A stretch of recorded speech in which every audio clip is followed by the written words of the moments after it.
can scream and shout with all your might. Scream, shout, whine, cry, snivel, piss, moan like a little girl. Dig in your heels and hold on tight. Shove your opinion up your ass? Why not? Your head is already up there. They go together. Either you are wrong or I am right. Don't forget, do not overlook the ever-present and most likely third possibility. You are wrong, and I am right. Even at, what time is it, honey?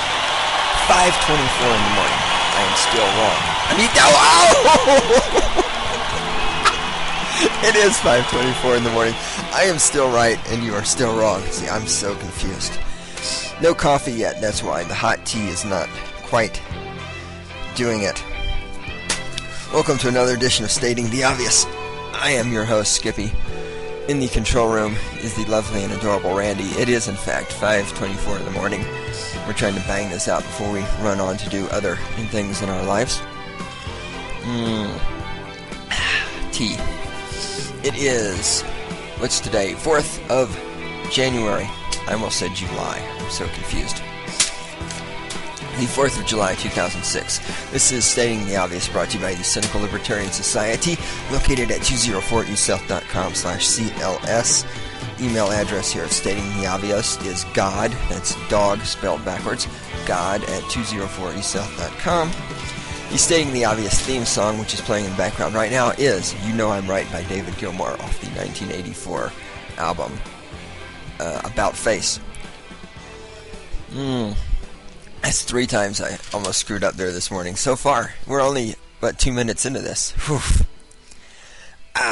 Year in review.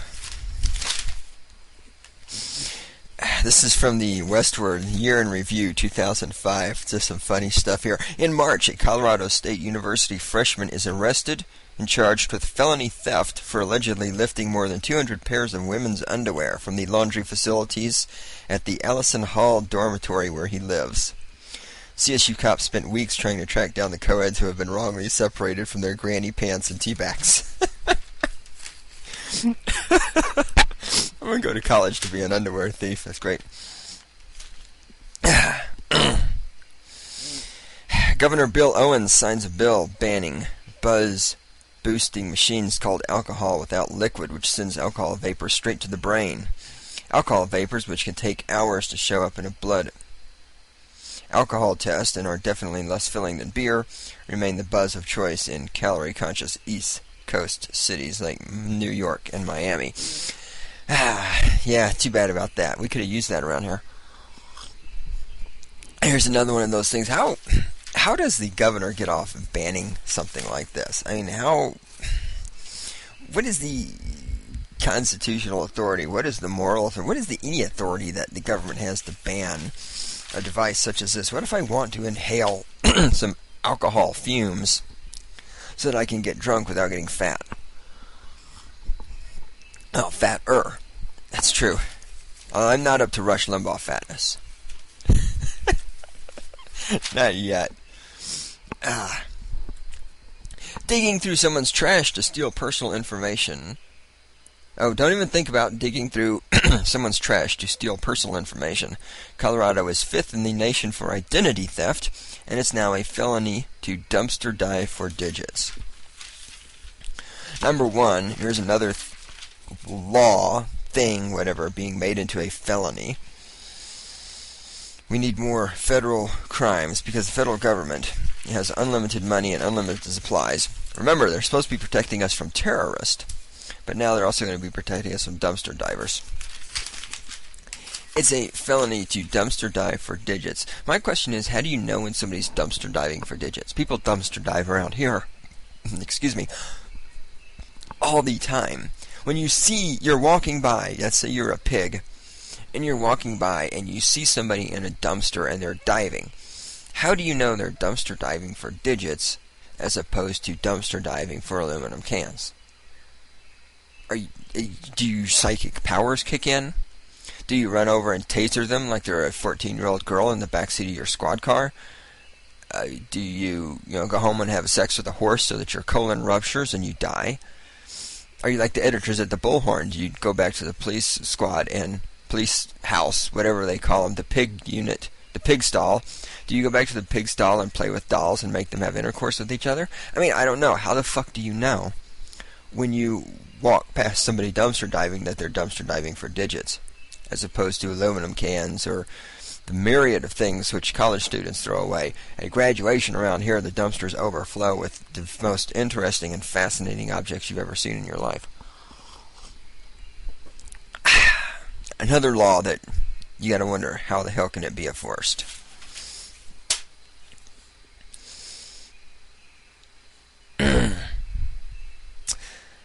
In May, Secret Service agents paid a visit to Mesa Ridge High School in Colorado Springs to investigate a student who's been labeled, quote, most likely to assassinate President Bush, unquote, in the school yearbook.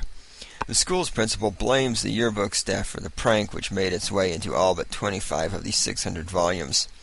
Teachers used black markers to cover up the offending caption, which the agents ultimately determined is not a serious threat to W. because the Secret Service has no fucking sense of humor.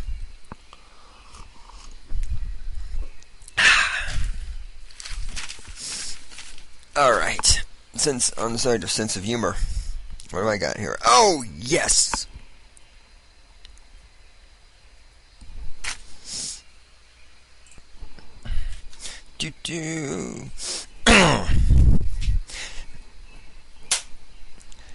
I'm at Mug's Coffee House the other morning. I'm sitting out on the patio, attempting to enjoy my coffee and my chow while surrounded by a bunch of smelly-ass hippies. This little fuckhead family shows up with their dog. It's one of these little Yippie-type dogs that I absolutely despise. And granted, it wasn't actually yipping and making noise, but it was of the small Yippie dog type. The female of the breeding pair and the little midget, the young one, the child, the rugrat, the annoyance to those of us who are not breeders, the two of them went inside. The male of the breeding pair sits down on the patio with the little Yippie dog. Now, whoa! Excuse me, Randy, why? How long has that been turned on? Ugh. The male of the breeding pair sits down on the patio. Ouch. Sits down on the patio with the small Yippie dog. Now there is a sign on the patio which clearly says no dogs allowed on the patio. Now it amazes me that dirty, stinky hippie types always enjoy making laws for other people to follow, but they don't much enjoy following the laws themselves. We see a lot of this in Fort Collins with the dog-owning population. And who are you people that own dogs anyhow? Who are you people that own animals that are so stupid you have to take them outside to shit because they can't use a sandbox? Who are you people that own animals that are so stupid if you walk up to a dog and you kick the shit out of it, it'll just wince and then run right back up to you because, oh, it wants to be loved so much, because dogs are stupid. Who are you people that own animals that can actually be trained to go fetch a stick? You take a stick, you throw the fucking stick, the dog will run, get the stick, and bring it back to you. If you throw a stick and expect me to go get it and bring it back for you, it's not going to happen.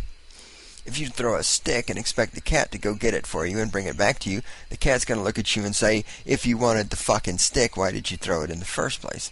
But dogs are so stupid that they will run and fetch the stick and bring it back, and they will do this mindless activity for hours and hours and hours. Who are you people that are so insecure and pathetic that you need to own animals that are this insecure and pathetic? That's right, you're Democrats. Anyway, back to the story. Hold on, I need a drink of tea. Oh, hit the opera. Thank you. I'm sitting on the patio. The individual arrives with his dog. The patio is clearly signed. No dogs allowed on the patio. Why is it? Now, if I was out there smoking, somebody would have a convulsion. Why is it that you dog owners seem to think that these laws, the leash laws, I see dogs running around Fort Collins all the time without leashes, the signs, no dogs on the patio, why do you dog owners seem to think that you are exempt from these laws? There seems to be a common thread here amongst the excuses these dog owners make, because I've heard this before, I've even read this before, I've got this somewhere in the stack. These people say, well, my dog is friendly. My dog isn't hurting anybody. My dog is controlled. My dog has manners. You know, if I hopped up on the table there on the patio of Mug's Coffee House, and I took a shit right in the middle of it, we could say the same thing about my shit. My shit's not hurting anybody. My shit is not making any noise. My shit is being well behaved. My shit has manners. Yet I don't do this. And this would not be acceptable if I were to do it. Yet apparently, if you have a dog,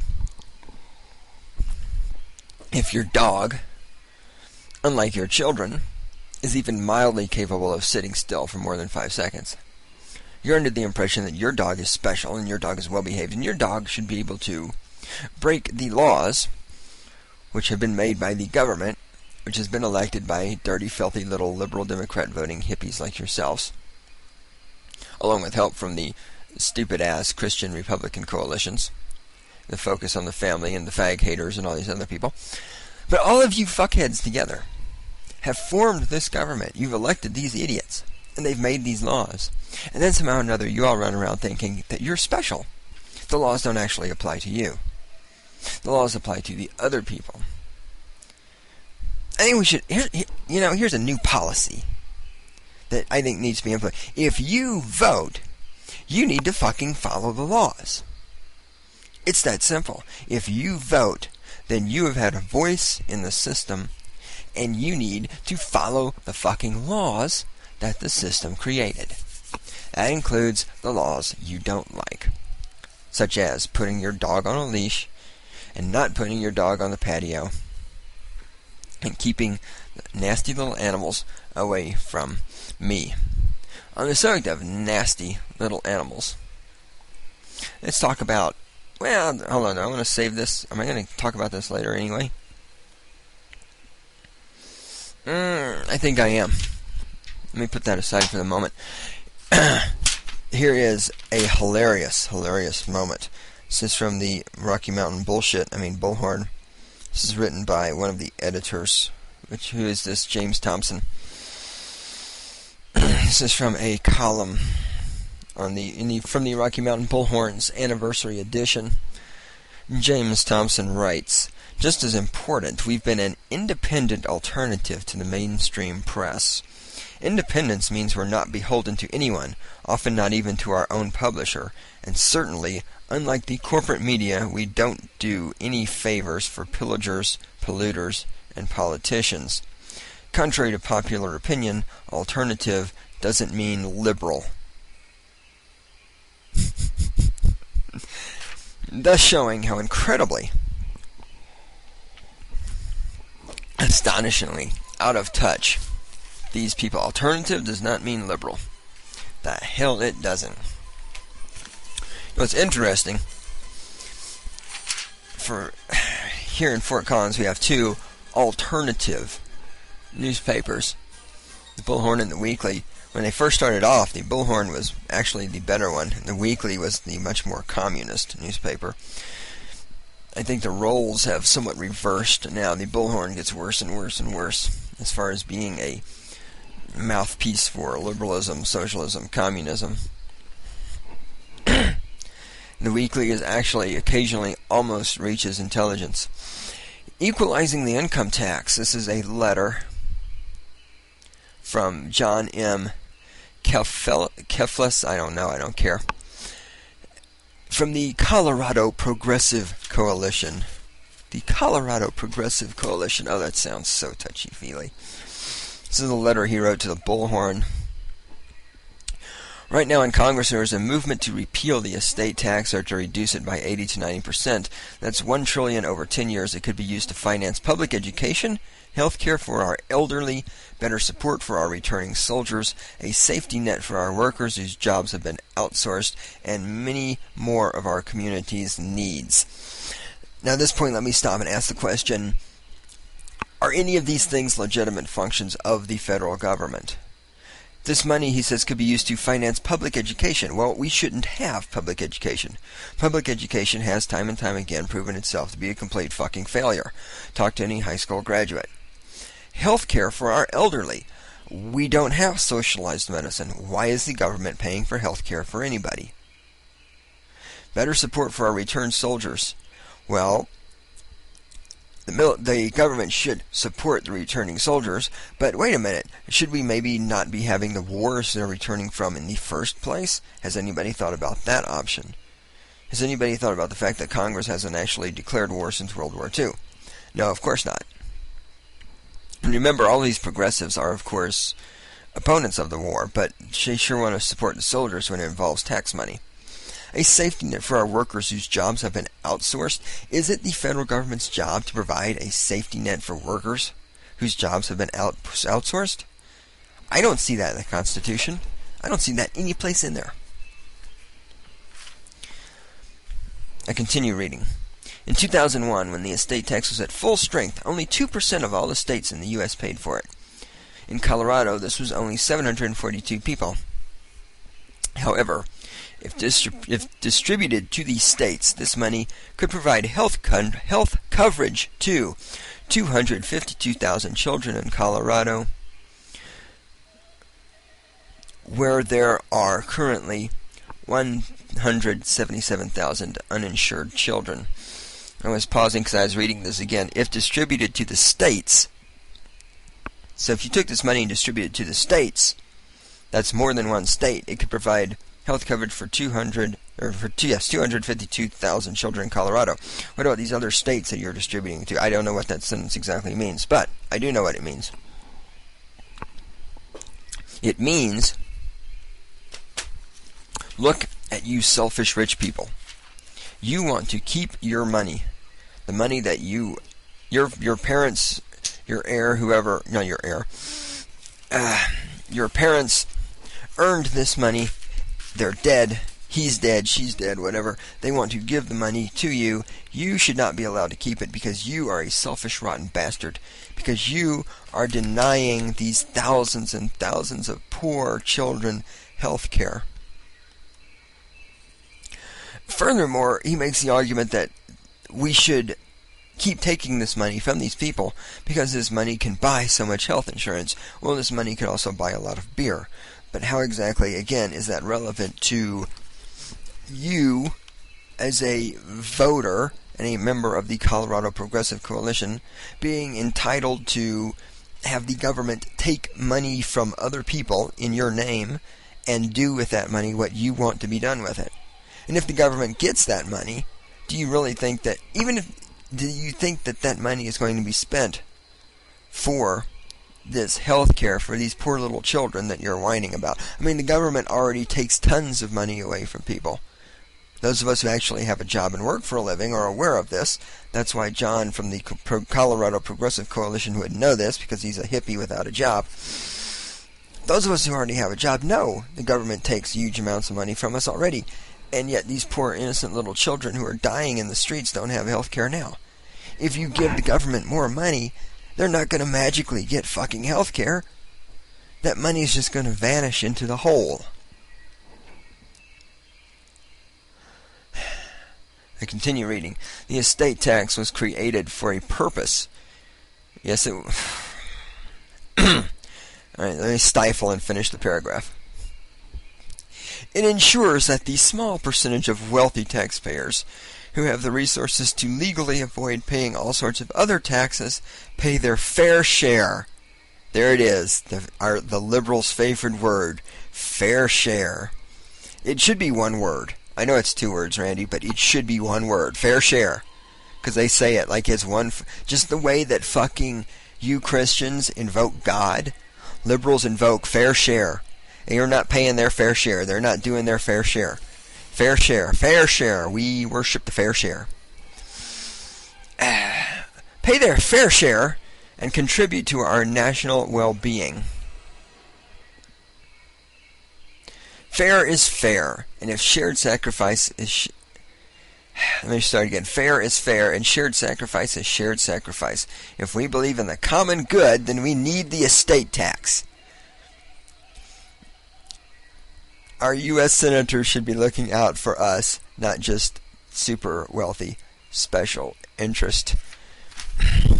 You know, I keep thinking back to my logic class, and as I'm reading this, I'm just running through all the logical fallacies in my brain that this idiot is committing. If we believe in the common good, then we need the estate tax. Well, you know what?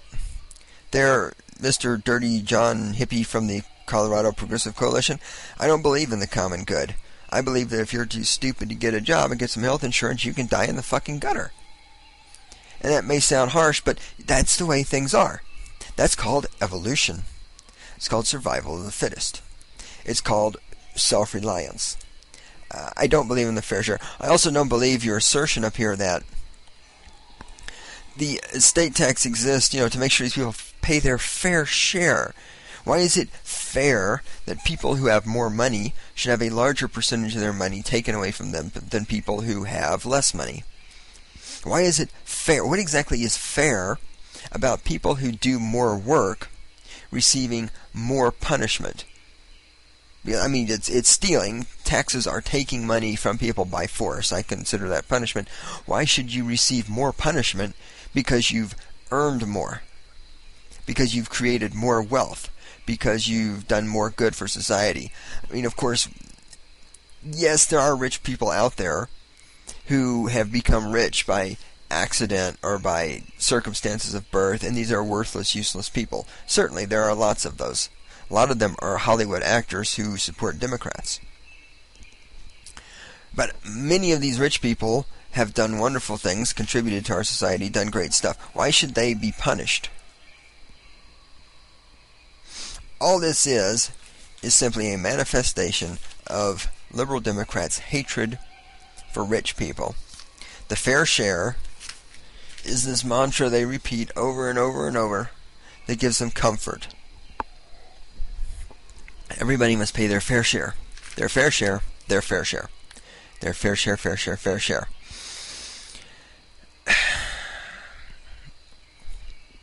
Eric is somebody I've worked with in the theater. He at one point was contemplating running against Marilyn Musgrave. I don't know if he's still contemplating it or not. I haven't talked to him in a while. But anyway, he wrote a column in the Bullhorn here about the evils of George Bush's war. Now, Eric is a Republican, and he served in the EPA under Ronald Reagan. Served, he worked. You don't, well, yeah, people in the federal government think they're serving, but they don't. They work. Well, they don't work, they're employed. Military personnel serve. There's two things in this column that indicate the delusionary status of the left wing. And even though Eric calls himself a Republican, he's still a communist. The first thing he writes is and I want to talk about is this. Last fall in Fort Collins, at a grassroots town hall meeting on America and Iraq, over 450 good citizens voiced their insightful concerns over the implications of the invasion of Iraq and blah, blah, blah, blah, blah. Wow. 450 people. Now remember this event. It was well advertised. I got an invitation to it, to attend, not to speak, of course. I thought about sending Eric a email back and saying I'd be happy to attend if I get to come up there and speak, because you people are a bunch of idiots and you need a common sense perspective. But I didn't do it, because even though Eric and I have worked together, I know that I don't kiss anywhere near enough ass to break into his little circle of political political aspiring suck-ass buttfucks. Ooh, 450 people! Wow! It always amazes me, liberal media reporters write things like, dozens of protesters showed up. Ooh, dozens of them.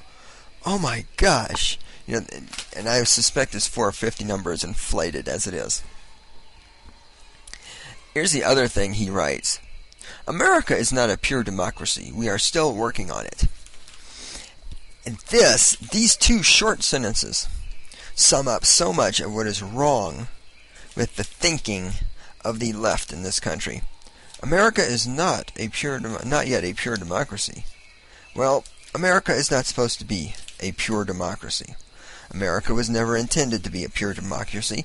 America is a representative republic. Why are there all these people trying to run for political offices and gain political power, and people who think they should be allowed to vote, and people who think their opinions on political matters are important, and all this other shit, and these people don't even have the slightest clue what kind of government our country has?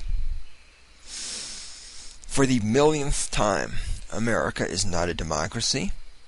America has never been a democracy. America doesn't need to be a democracy. We do not want to have a democracy. A democracy is a society in which you simply have the mob rules. Whatever the most amount of people want to do, you do. We do not live in a democracy, nor should we live in a democracy. Because just because the majority of the population says something is right or wrong doesn't mean they're true. Doesn't mean they're right. Doesn't mean it's true. I was taking two phrases and blending them together. I was being creative with the English language. I could be president of the United States. What are you talking about, Randy? I could. T. What was I about to say? You distracted me by making fun of me.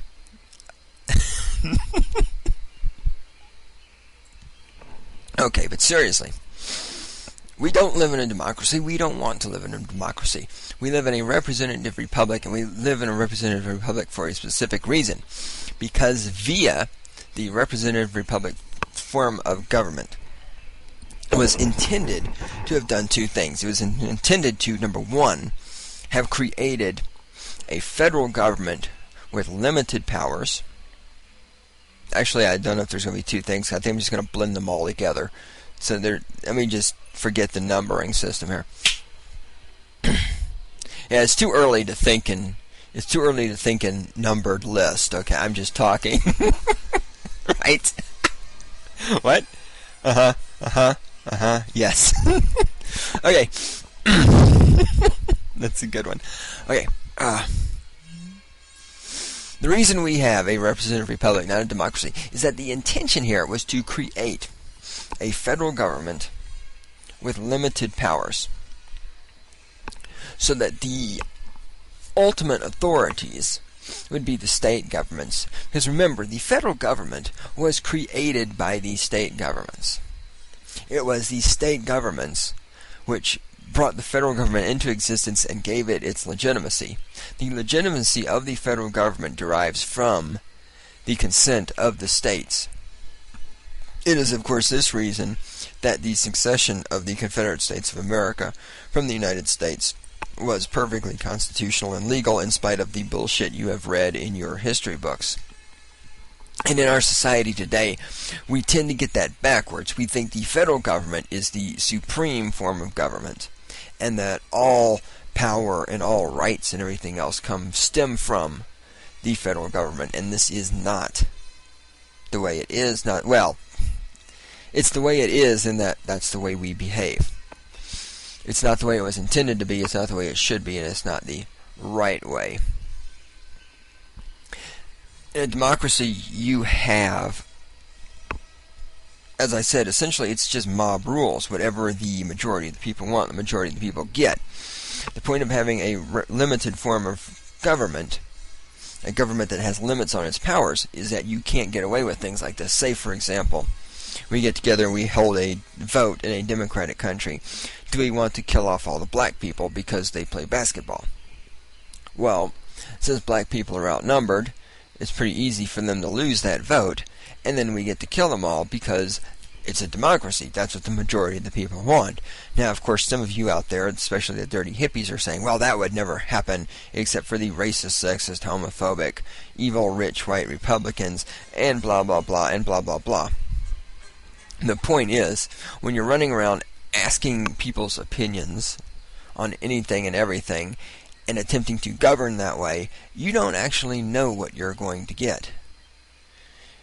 You don't, especially because there's a thing called the future that we can't predict. We don't know what people's attitudes, opinions, etc. will be like in the future.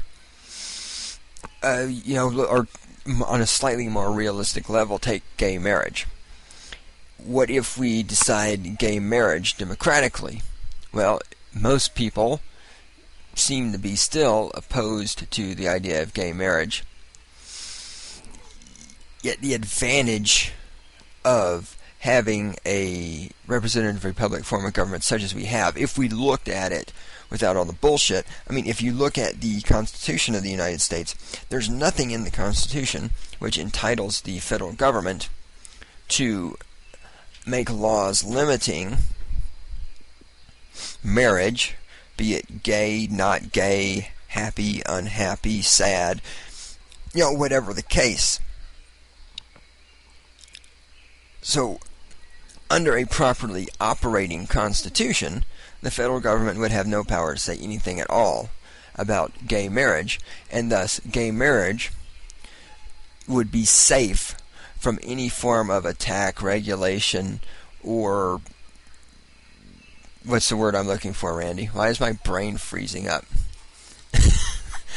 Or even approval. It doesn't matter. That's good enough. Or even approval from the federal government. Same thing with abortion. There's nothing in the Constitution about abortion. Thus, in a properly functioning United States, with a properly adhered to Constitution, it would be impossible to make federal laws for or against banning or permitting abortion or anything else.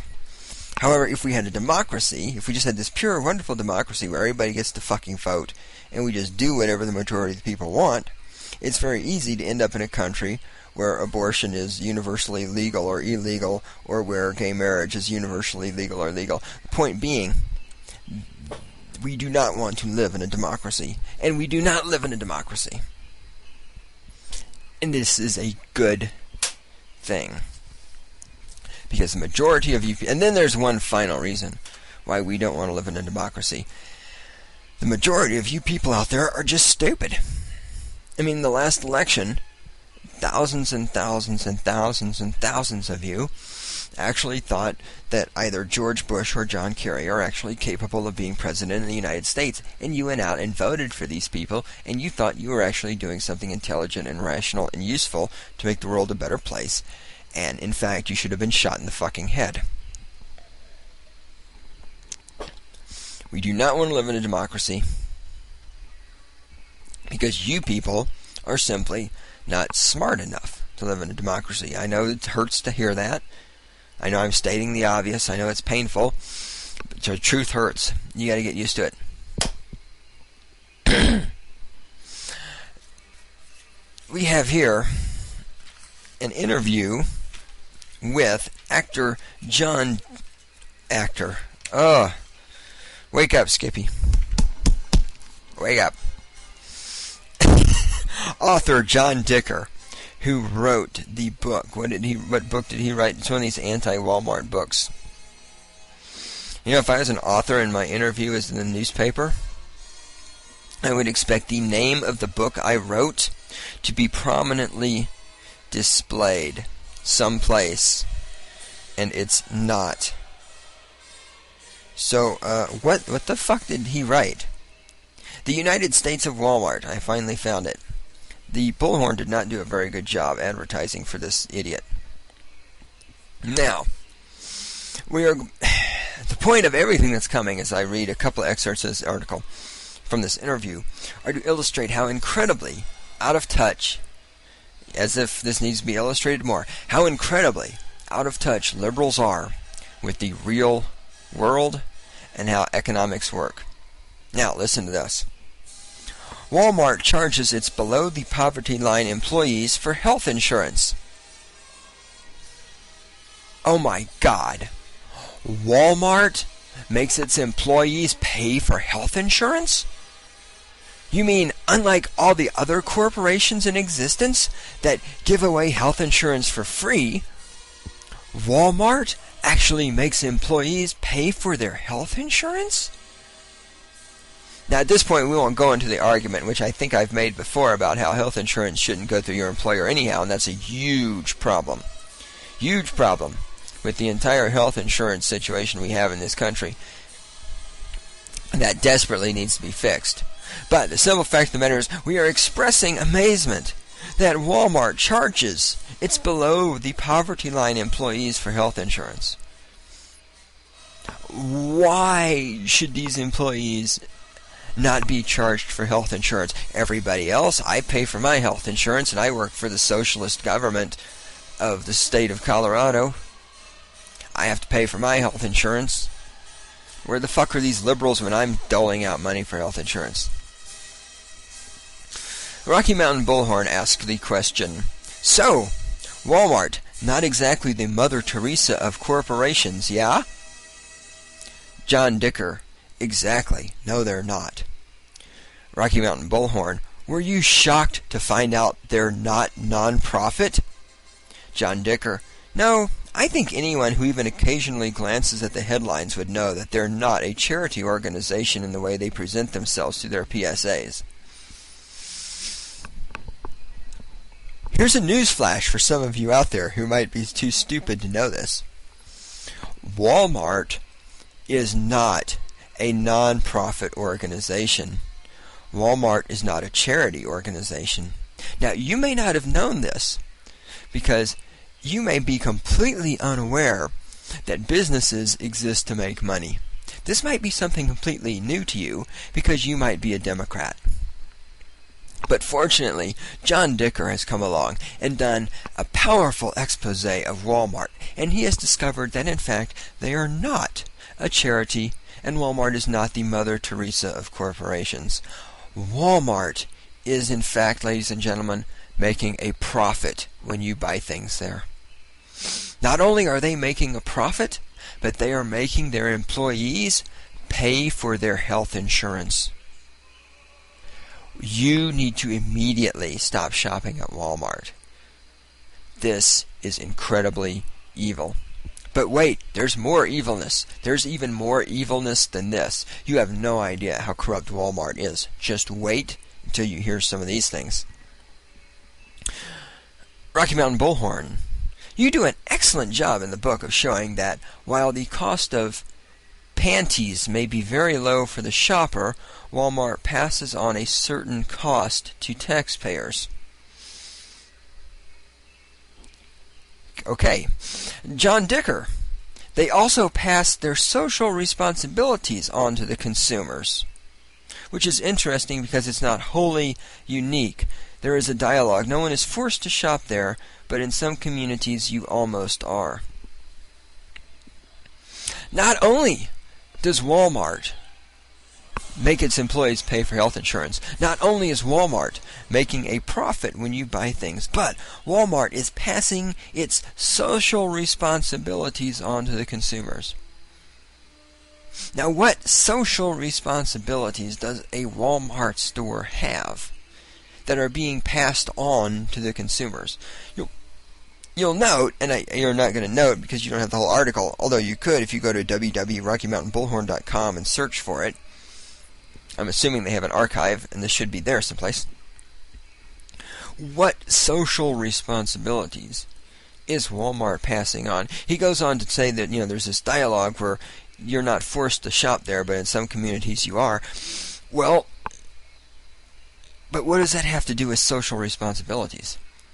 I mean, I often shop at Walmart because I have to, because no place else around here in the People's Republic of Fort Collins has what I want.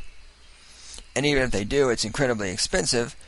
And why should I pay $60 for a waffle iron at that little fuckhead store What's the name of the fuckhead downtown? The drunken monkey opposing fuck. Why am I having a brain cramp? I know, because it's 6:09 in the morning. That's why. Anyhow, why should I pay $60 for a waffle iron when I go to Walmart and buy one for $8? What social responsibilities does John Dicker, his name's Dicker, what social responsibilities does John Dicker think Walmart is passing on? You'll notice he doesn't actually have enough sense to tell us any of these. He continues, blah, blah, blah. There's some blah, blah, blah, and I'm not reading the question here because he goes off on a tangent. John Dicker says the following. One of the examples I use in the book is the Atlanta suburbs. There are two Walmarts about 10 miles away from each other. One is predominantly African American, and one is predominantly white. You know that there'll be black Barbie dolls in one store, and Garth Brooks dolls in the other. Now, here we truly see the evil of Walmart. Not only does Walmart make its employees pay for their health insurance, not only is Walmart making a profit when you buy something, not only is Walmart passing off these unnamed social responsibilities on the consumer, but Walmart actually stocks merchandise that the local consumers who are most likely to come there to buy things might want to purchase. The Walmart in the African American community, stocks items which might be of interest to African Americans, and thus they might want to purchase them. Whereas the Walmart in the white Atlanta GA, probably at least somewhat, possibly significantly, redneck community, stocks items that white rednecks might want to buy. How evil is this? Liberals actually believe that running a business which caters to the needs and desires of the consumer is morally and ethically wrong. It's wrong to run a business that provides things the people who shop in your business might want to purchase. This is the mindset of these people. Of a large majority of the people of you out there agree with this shit, and this is why we don't need to live in a democracy. You people are so fucking clueless. It is exactly the expressed purpose of the free market to bring into existence businesses which provide the goods and the services which are desired by the people who would come to that business and attempt to purchase something. That's what the fuck a business is supposed to do. What would this, and I'm sorry, I get in so much trouble for this. But the guy looks like a faggot. Okay, this is exactly why the little faggot can't figure out what's going on. This guy looks like he's had a dick in his mouth. And I hate to insult normal, intelligent homosexuals who aren't stupid by associating them with a jackass like John Dicker. But I'm sorry, I'm just telling you, if he was a woman and he looked like a whore, I'd call him a whore. But he's a man, he looks like a homosexual. And so, since I don't like him, I'm going to call him a faggot, not a homosexual, like I would call a normal homosexual. Actually, unlike liberals, I call normal homosexuals people, because I don't put people in little categories. Unless, of course, I don't like them. And then I categorize people all I want. Why? Because I can do that because I'm right and you're wrong and I'm better than you and it's my show, so shut the fuck up. You people, this person, John Dicker, and the rest of you fuckheads out there have no clue how the free market is supposed to work. Walmart is doing exactly what it's supposed to do. It's putting shit in its store that the people who live nearby might want to buy based on who those people are, what their culture is, and all this other shit. What the fuck is wrong with that? We have one more question and answer here. Rocky Mountain Bullhorn. Many hate Walmart, but it seems Walmart is just very successful at operating within the system all U.S. businesses operate under, free market capitalism. If you hate Walmart, must you then be critical of free market capitalism and globalization? John Dicker, who's been dicked, I guarantee it. John Dicker, if you're critical of capitalism, it doesn't necessarily mean you hate it. The idea that we have a purely free market is a fallacy. Look at the perks that Walmart gets from the state in terms of infrastructure cost, in terms of highways. They couldn't operate without highways.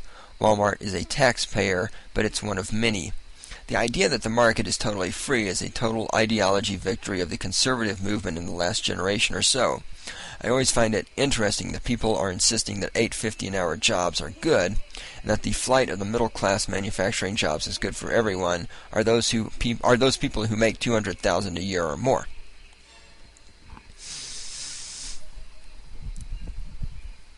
Now, I can't... It is true. I will agree with him on some of these points. We definitely do not have a purely free market system. If you think that, you're nuts. But the reason we don't have a free market system is because of interference from the government. And, now we're right back to where we started. Who elects the government? Dumb fuck voters. And many of those dumb fuck voters are what? Liberals. Liberal Democrats. Now, of course, liberals don't want a free market system because they hate capitalism in spite of their attempts to pretend they don't. Because they don't understand capitalism, as is illustrated by the fact that John Dicker is surprised that Walmart makes its employees pay for health insurance, that Walmart is not a non-profit charity organization, that Walmart actually stocks things people want to buy. These people don't understand capitalism. They don't understand the free market. They're terrified of it because they can't function in it, and so they want to shut it down. On the other hand, you have the conservative Republicans. They also are terrified of the free market because the free market is something they can't control, and the free market is something in which companies that they have supported and built up and paid large amounts of money into their re-election accounts might be damaged. You know, everybody thinks, no, I don't know if I'm going to go off on that tangent or not.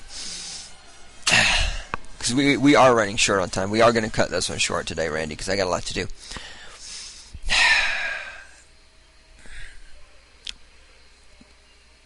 I'm looking. Sorry, folks.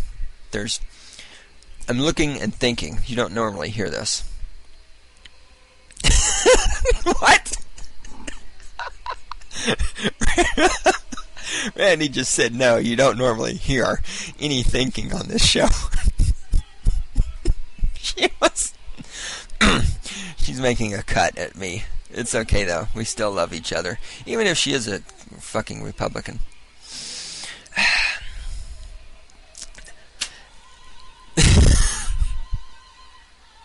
Okay.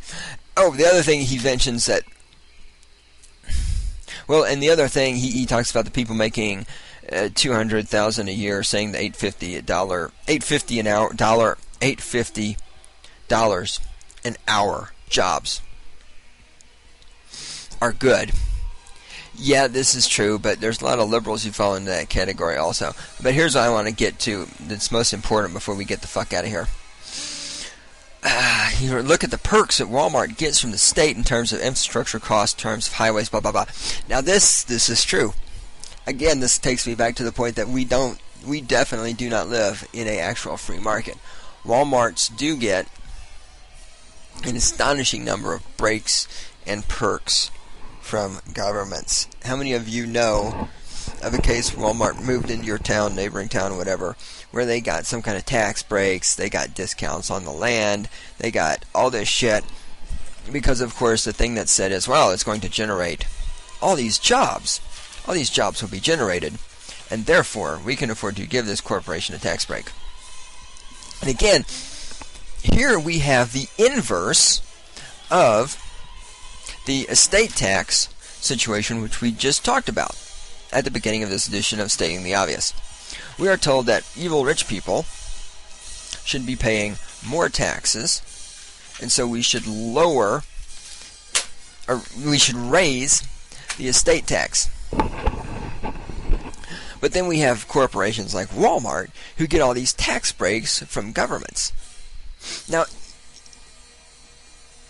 this, in my mind, and it should in your mind as well, perfectly makes the case for simple, flat taxes. Why should we tax the shit out of somebody because they die, but we have this corporation over here, Walmart, setting up a business, getting all these tax breaks from the government to set the business up, because, it's going to generate so much revenue.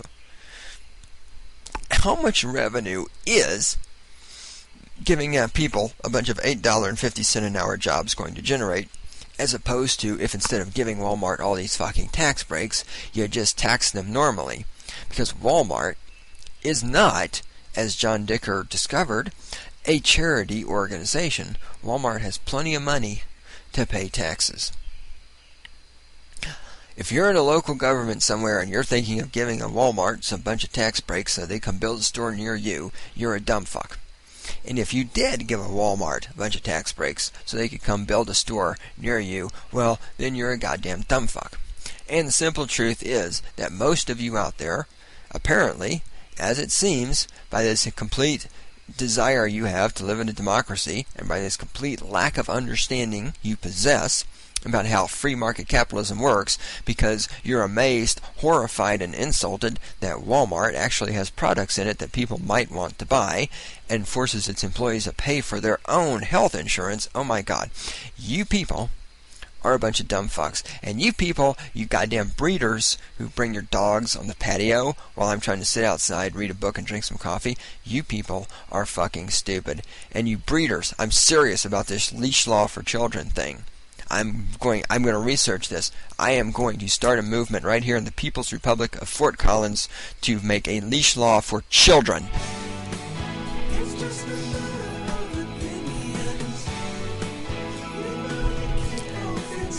I know, I'm surprised I made it that long. Jeez, it's 6:22. We gotta get out of here.